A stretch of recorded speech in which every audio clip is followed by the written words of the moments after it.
Lors de la 45e réunion du Conseil des ministres, le président Félix Tshisekedi a alerté sur les risques géopolitiques et économiques mondiaux pouvant affecter la RDC.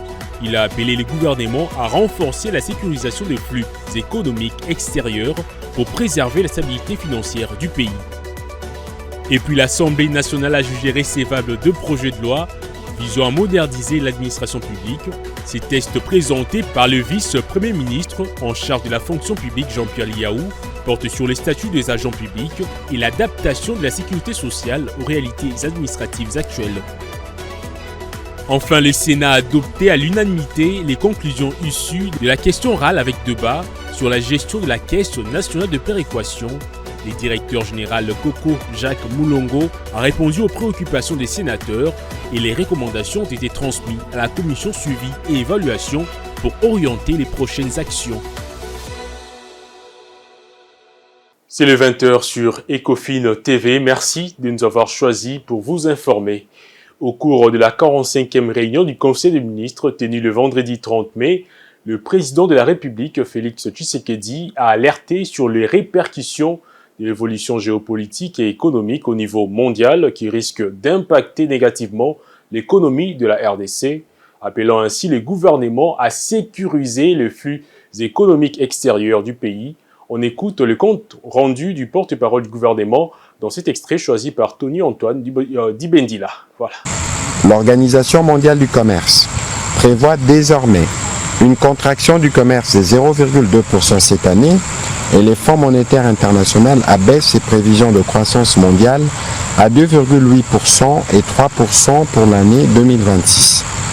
Parallèlement, le dollar américain se déprécie, reflet d'une perte de confiance dans les marchés obligataires et d'une dynamique accélérée des dédollarisations des échanges. Pour un pays comme le nôtre, où 91% des dépôts et 97% des prêts bancaires restent libellés en devises, ces bouleversements sont majeurs.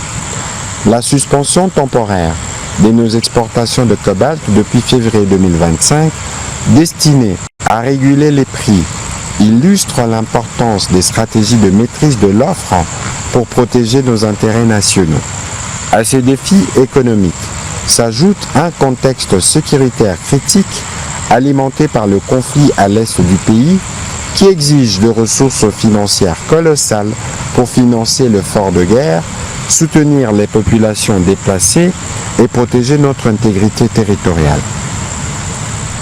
Dans ces cadres, le président de la République est d'avis que sécuriser nos flux économiques extérieurs et repenser notre positionnement géopolitique n'est plus une option, mais une nécessité. Notre pays doit non seulement se défendre, mais aussi se positionner. Notre voix doit compter, notre économie doit résister et notre diplomatie doit anticiper.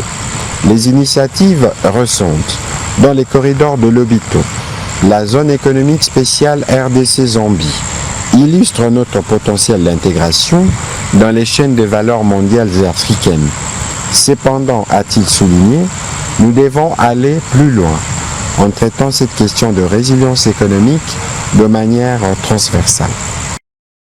Et puis le président Tshisekedi est également revenu au cours du même conseil sur la problématique de la représentation de l'État dans le joint venture minière et c'est de la cession à l'État des actions par les sociétés minières détentrices de permis d'exploitation, mais aussi sur la question du contrôle des actifs miniers de l'État. Suivez. Le deuxième point de la communication du président de la République a porté sur la problématique de la représentation de l'État dans les joint ventures minières et celle de la cession à l'État congolais des actions par les sociétés minières détentrices de permis d'exploitation. Dans cet esprit de souveraineté économique et au cours de la 29e réunion du Conseil des ministres tenue en date du 19 novembre 2021, le président de la République a rappelé qu'il avait instruit le ministre de Mines, en coordination avec celui du portefeuille, de procéder à un contrôle systématique de la gestion des actifs miniers de l'État dans les entreprises concernées.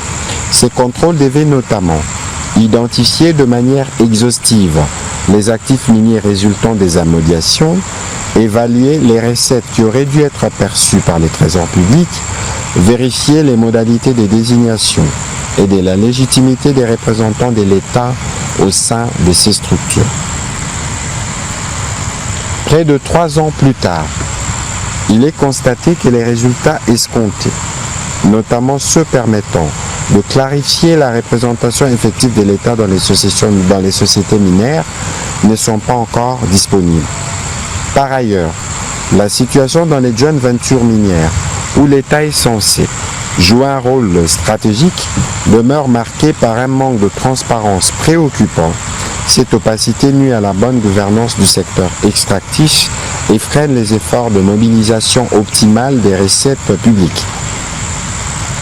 Ce déficit de clarté et des redditions de comptes est inacceptable, car il compromet les objectifs que nous nous sommes fixés en matière de justice économique, de développement durable et de consolidation de notre souveraineté sur nos ressources naturelles.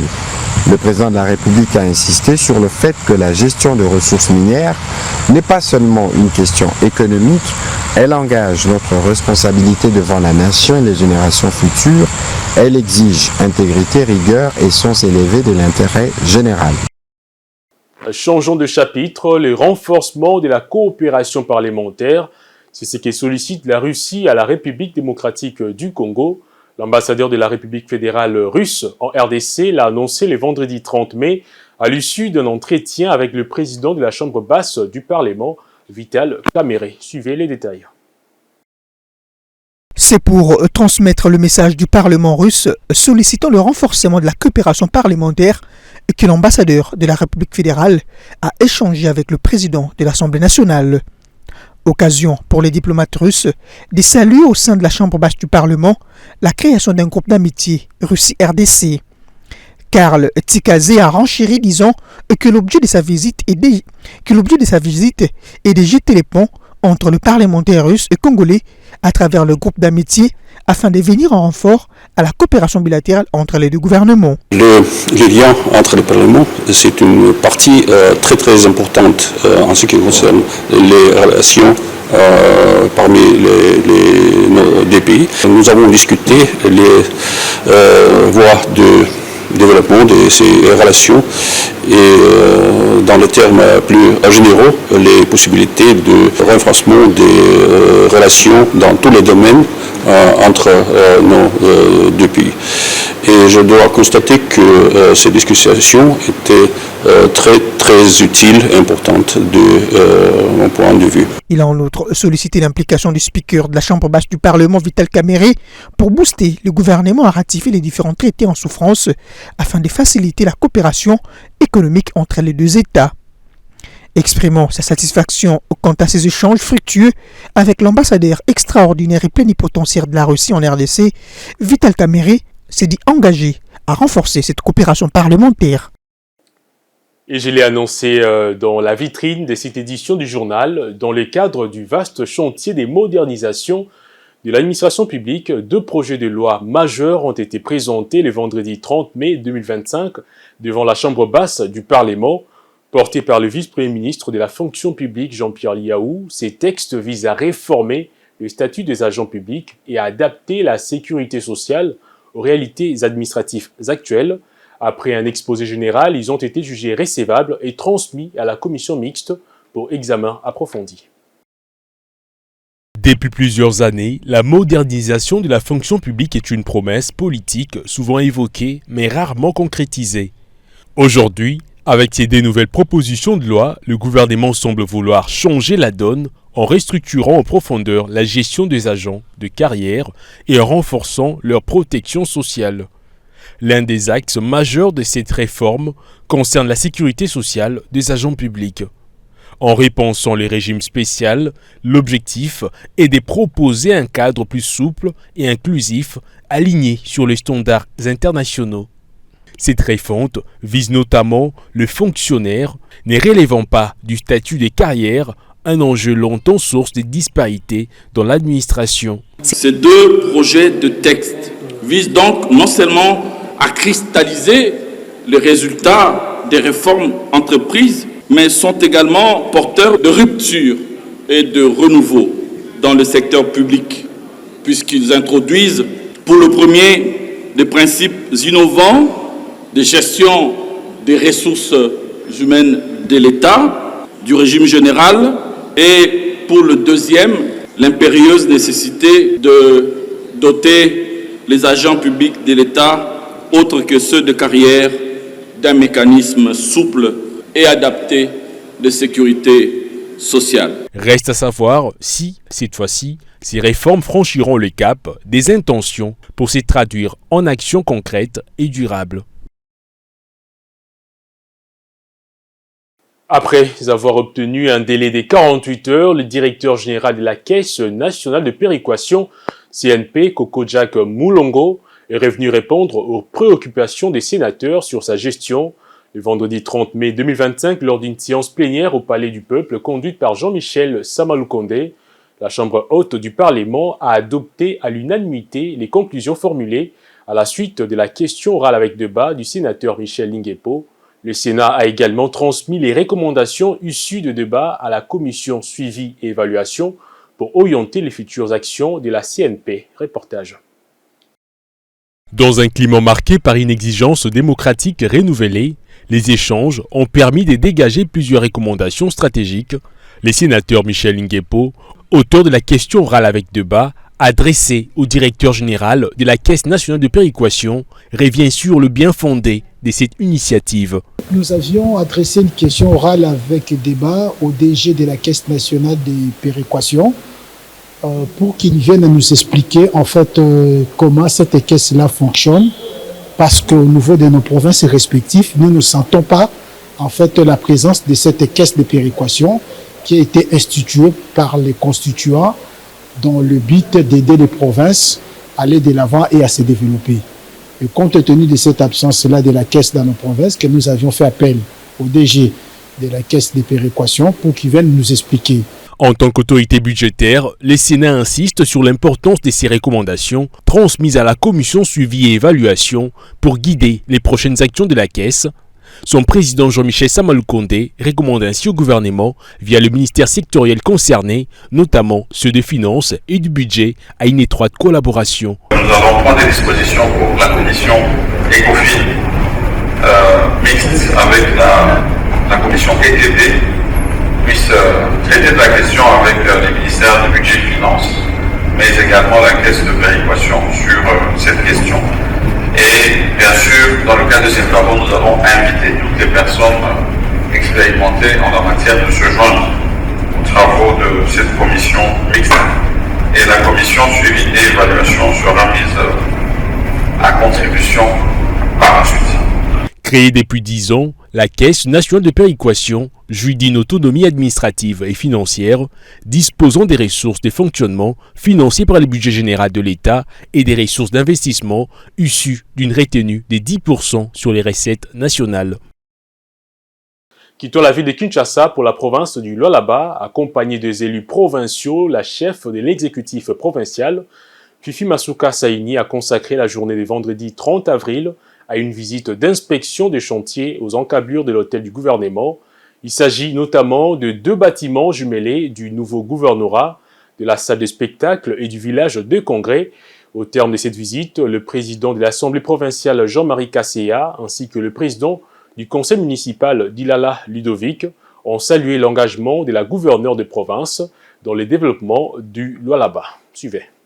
La visite de chantier de ce vendredi 30 mai 2025 a débuté au bâtiment jumelé de l'hôtel du gouvernement où la gouverneure Fifi Masuka Saini a fait visiter la représentation du peuple au niveau provincial et local avec à sa tête l'honorable président de l'Assemblée provinciale Jean-Marie Kasséa Tchingambo. Ici, les travaux sont réalisés à près de 98% et ces bâtiments, construits par les gouvernements provinciaux, comportent les bureaux administratifs du gouverneur et du vice-gouverneur, ainsi que d'autres ministères. Marie-Thérèse Masuka Saini Fifi tient à léguer aux générations futures des ouvrages, des qualités à la hauteur, des richesses qui régorgent la province du Lualaba, du rez-de-chaussée jusqu'au nouveau bureau administratif du gouvernement. Tout est fin prêt et les bâtiments n'attendent que son inauguration qui interviendra au mois de juin prochain. La salle des spectacles, nouvellement construite dans les encablures du bâtiment du gouvernorat, a également été visité par la gouverneure Marie-Thérèse Masuka Saini, avec à ses côtés les présidents de l'Assemblée provinciale, quelques députés provinciaux et quelques conseillers communaux. Les constats est plus satisfaisant pour la chef de l'exécutif provincial qui a personnellement échangé avec les responsables des chantiers de l'entreprise à pied d'œuvre. Les présidents de l'Assemblée provinciale du Lualaba a salué le leadership transformateur de la seule femme élue gouverneur à travers la République démocratique du Congo qui ne cesse de se distinguer en offrant ses administrés des ouvrages de qualité. Personnellement, je suis épaté. Parce que je suis au Lualaba, mais je ne peux pas comprendre que madame est en train de construire des choses de cette valeur. Je me croyais à Indaba. Moi, j'ai déjà été à Indaba. C'est presque la même chose qu'à Indaba. Mais au Lualaba. C'est pourquoi je vous dis toujours, je milite pour la stabilité des institutions en province. Parce que s'il n'y a pas de stabilité, il n'y aura pas de développement. C'est grâce à la stabilité des deux institutions de l'Assemblée provinciale et de l'exécutif provincial, ça permet à madame de réaliser le plan quinquennal. Ça se trouve dans le plan quinquennal. Les gens peuvent raconter, mais nous, députés, nous sommes conscients, même quand les autres viendront, ils vont dire, Lualaba a la chance d'avoir une femme comme gouverneur. D'accord. Émerveillés par la qualité de ces ouvrages, les conseils communaux ont salué à leur tour le ferme engagement de la gouverneure Fifi Masuka Saini dans l'amélioration des infrastructures et promettent de l'accompagner dans la matérialisation de la vision du chef de l'État, Félix Antoine Tshisekedi Tshilombo. On ne s'attendait pas à ce qui est ces réalisations dans cette province. Au nom de tous les conseillers communaux du Lualaba, nous félicitons Madame la gouverneure et nous demandons à toute la population de continuer à être derrière elle parce que ces réalisations sont impossibles à réaliser si on n'a pas un cœur d'une mère. Donc nous disons cela, nous sommes derrière elle et que toute la population soit derrière elle et qu'ensemble nous puissions, au moment où le chef de l'État va arriver, que nous allions les recevoir pour lui montrer que Lualaba a une vision, Lualaba de l'avenir. La salle village des congrès qui a constitué la dernière étape de la visite de chantier guidée par la gouverneure Fifi Masuka Saini est presque finie et n'attend que l'installation des sièges pour qu'elle soit utilisée. Sachez également que la direction des impôts du Lualaba a officiellement lancé ces mêmes jours la campagne de vente de vignettes pour véhicules, motos et tricycles. La gouverneure Marie-Thérèse Masuka Saini Fifi a personnellement présidé cette cérémonie. À cette occasion, elle a exhorté les propriétaires de véhicules à travers l'ensemble de la province à s'acquitter de cette obligation fiscale afin de contribuer à l'accroissement des recettes provinciales. La cérémonie de lancement officiel de la campagne de vente des vignettes automobiles exercice 2025 a été présidée ce vendredi 30 mai par la gouverneure Masuka Saini Fifi en présence du président de l'Assemblée provinciale Jean-Marie Kasséa, du vice-gouverneur, des députés provinciaux et membres du gouvernement provincial à l'esplanade de l'hôtel du gouvernement. Invité à prendre parole, Francis Kalassa, directeur provincial des impôts du Lualaba, a tout d'abord remercié la gouverneure Masuka Saini Fifi pour sa disponibilité dans l'accompagnement des maximisations des recettes au sein de cette administration fiscale, avant de rappeler que cette taxe spéciale de circulation routière concerne les personnes physiques ou morales. Cet impôt a pour végénateur la mise en circulation de tout type de véhicules sur la voirie, ce qui fait du propriétaire, personne physique ou personne morale, redevable vis-à-vis du fisc. Cette campagne consiste non seulement à sensibiliser les assujettis au civisme fiscal, mais aussi à la vente des plaques minéralogiques des motos, a indiqué le ministre provincial des Finances, Achille Moutetekelouale. Depuis son avènement à la tête de la province, Son Excellence Madame le Gouverneur a fait de la mobilisation des recettes propres un axe prioritaire en matière de gestion des finances publiques. Cette politique est un engagement noble qui nécessite l'accompagnement de tous les assujettis dans la province du Lualaba pour voir éclore un nouvel élan de développement. Cette campagne de sensibilisation est aussi une mise en garde à l'égard de toutes les personnes qui s'adonnent aux pratiques tant décriées de fraude, qui induisent ainsi le coulage des recettes par la quasi-institution des réseaux parallèles. La gouverneure Masuka Saini Fifi a lancé un appel aux propriétaires des véhicules de s'acquitter de cette obligation fiscale qui permettra à la province d'accroître les recettes, mais aussi son avancement dans les projets à impact visible. Je voudrais également rendre les hommages mérités à son Excellence Félix-Antoine Tshisekedi Tshilombo, président de la République, chef de l'État et garant du bon fonctionnement des institutions. Je lance un appel solennel aux propriétaires de véhicules afin qu'ils se rendent promptement dans les centres de perception pour s'acquitter de leurs obligations fiscales. Aux agents de la direction des impôts du Lualaba pour une gestion rigoureuse, efficace et intègre de cette campagne.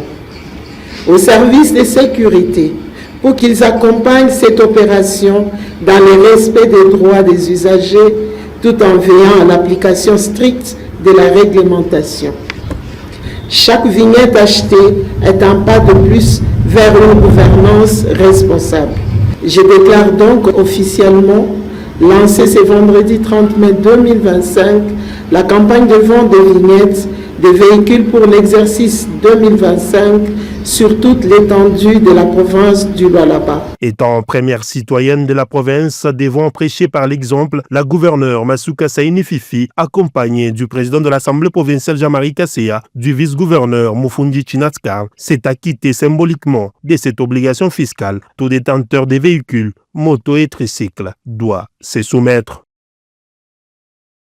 Et pour terminer, le même vendredi 30 mai, l'Université des Colosi a accueilli une journée d'éveil patriotique organisée par les étudiants de cette institution sous le thème « Une école impulse, conscience estudiantine et construction du progrès » en présence des autorités facultaires et des intervenants, notamment du conseiller de la gouverneure en matière d'éducation et de jeunesse, Christian Kanimbu, ainsi que de la directrice de la fonction publique provinciale, Marie-Louise Moussenga. Ces derniers ont partagé leur présentation sur des thématiques patriotiques visant à encourager une jeunesse engagée, appelant à l'union pour le développement et la paix en République démocratique du Congo. Reportage. Une journée d'éveil patriotique a été organisée dans la matinée de ce vendredi 30 mai 2025 par les étudiants de l'Université de Kolwezi sous le thème « Une école impulse, conscience estudiantine et construction du progrès ». Cet événement vise à renforcer et à perpétuer les souhaits du président de la République, Félix-Antoine Tshisekedi Tshilombo, de sensibiliser un grand nombre de Congolais au patriotisme. Plusieurs sous-thèmes ont été abordés par deux intervenants de renom. Marie-Louise Moussenga Mafo, directrice de la fonction publique provinciale, a présenté le thème « Femmes et leadership, une source d'inspiration pour la jeunesse estudiantine engagée ». Et il est impératif, et pour beaucoup plus d'équité, dans le monde actuel que nous appelons le monde de la démocratie, que la femme soit prise en compte et que son leadership puisse être à niveau. La femme en Afrique, elle a participé à la gestion de la chose commune dans les temps anciens, et particulièrement au Congo, et particulièrement aussi dans la province du Lualaba. Nous encourageons les jeunes que vous êtes, jeunes filles et jeunes garçons, petites filles, petits garçons, d'abord à croire en vous. Christian Kanimbu, conseiller de la gouverneure en matière d'éducation et de la jeunesse, a quant à lui axé son intervention sur l'engagement citoyen et la participation des jeunes dans la construction d'un Congo fort. Il a appelé à une jeunesse engagée et consciencieuse, exhortant les jeunes à respecter les autorités légalement établies. Il a également encouragé la cessation de mauvaises pratiques telles que les insultes sur les réseaux sociaux. En parlant de l'engagement, il faut comprendre que l'engagement citoyen se résume dans ce qu'on appelle les valeurs patriotiques. Nous avons l'obligation, en tant que citoyens de la République démocratique du Congo, d'accepter les autorités. C'est nous qui avons, par la participation politique, voté les autorités qui nous gèrent aujourd'hui. L'engagement citoyen demande à ce que, lorsque le gouverneur Fifi Masuka a construit des caniveaux devant ta propre parcelle, toi en tant que citoyen congolais, tu t'évites de prendre les déchets ménagers et les jeter dans les caniveaux. Aujourd'hui, nous sommes en train de dire non, quelqu'un se lance dans la rébellion. Il agresse votre propre pays. et vous l'encouragez à continuer. Est-ce que vous êtes des bons citoyens? Nous devons nous accepter. Je ne peux pas prendre les armes aujourd'hui parce que c'est Félix Tshisekedi qui gère les pays. Non. Après un jeu de questions et réponses, la déléguée générale des étudiants a formulé un plaidoyer. Nous venons solliciter humblement, mais fermement, la mise en place d'un programme soutenu des bourses de recherche scientifique. Notre souhait est clair. L'Université de Kolwezi doit former ses propres enseignants-chercheurs. Ainsi, la jeunesse congolaise est appelée à ne pas être seulement spectatrice du progrès, mais à devenir un acteur clé dans cette dynamique de changement et de développement. Mesdames, Messieurs, si vous nous avez pris diffusion en cours, voici donc les rappels de principaux titres de ces journaux.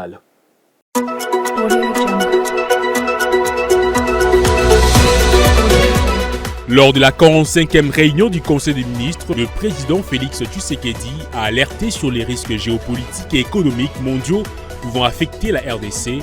Il a appelé le gouvernement à renforcer la sécurisation des flux économiques extérieurs pour préserver la stabilité financière du pays. Et puis l'Assemblée nationale a jugé recevable 2 projets de loi visant à moderniser l'administration publique. Ces textes présentés par le vice-premier ministre en charge de la fonction publique Jean-Pierre Liaou portent sur les statuts des agents publics et l'adaptation de la sécurité sociale aux réalités administratives actuelles. Enfin, le Sénat a adopté à l'unanimité les conclusions issues de la question orale avec débat sur la gestion de la Caisse nationale de péréquation. Le directeur général Coco Jacques Moulongo a répondu aux préoccupations des sénateurs et les recommandations ont été transmises à la commission suivi et évaluation pour orienter les prochaines actions. Fin complète de cette édition du journal sur Ecofin Télévision. Merci à vous de l'avoir suivi et très bon week-end.